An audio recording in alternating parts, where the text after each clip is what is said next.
Се погласни се сомнежите за начинот и постапката за приведувањето и лишувањето од слобода за бизнисменот Орце Камчев.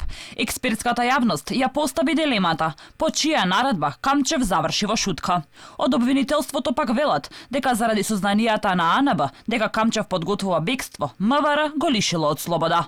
Основното јавно обвинителство за гонење на организиран криминал и корупција во рамките на своите надлежности до Основниот кривичен суд Скопје достави предлог за определување на мерка притвор. Судијата на претходна постапка го прифати предлогот и на осомничениот му определи мерка притвор во траење од 30 дена. Но она што е сомнително е зошто никој не кажува за кој предмет Камчев заврши со 30-дневен притвор.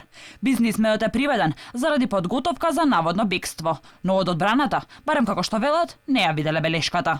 Не се знае ни зошто Агенцијата за национална безбедност се интересира за случајот со Камчев, особено ако се знае дека со закон е предвидено нивната должност да е откривање и спречување на активности што се поврзани со безбедносни закани и ризици за националната безбедност на државата. И тоа шпионажа, тероризам, насилен екстремизам и други дела насочени против државата.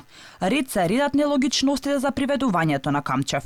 Дамка врз овој случај фрла и самиот основ за негово притворување. Во полиција ги измешале кривичниот законник и законот за кривична постапка. Наместо како причина да го наведат членот 165 од ЗКП, каде се запишани основите за определување притвор, наведен бил членот 165 од кривичниот законник, кој е за избор на измама. Токму ова го спомена и адвокатот на Камчев, Тони Менкиновски, велејќи дека во полиција им кажале едно, но во судот друго. Додека се чека да се одмота клопчето за како е приведен Камчев, по чија наредба, политичките партии со своји обвинувања. Опозицијската ВМРО ДПМН вела дека СДСМ си ја ишкале мувата од капата со овој случај. Орце Камчев е во затвор затоа што парите од рекетот на Камчев се кај Зоран Ивица Заев. Токму ова го кажа и прво осудениот за рекет Бојан Јовановски. Од тука Заев треба да одговори дали е точно дека во еден ресторан на периферијата од Скопје, заедно со министерот за внатрешни работи, една обвинителка и адвокат договарале за ташкување на случајот рекет и за молкнување на можниот сведок Орце Камчев. Дали е точно дека Заев јавно се заканувал со зборовите нема да се стигне до парите, па макар и владата да падне.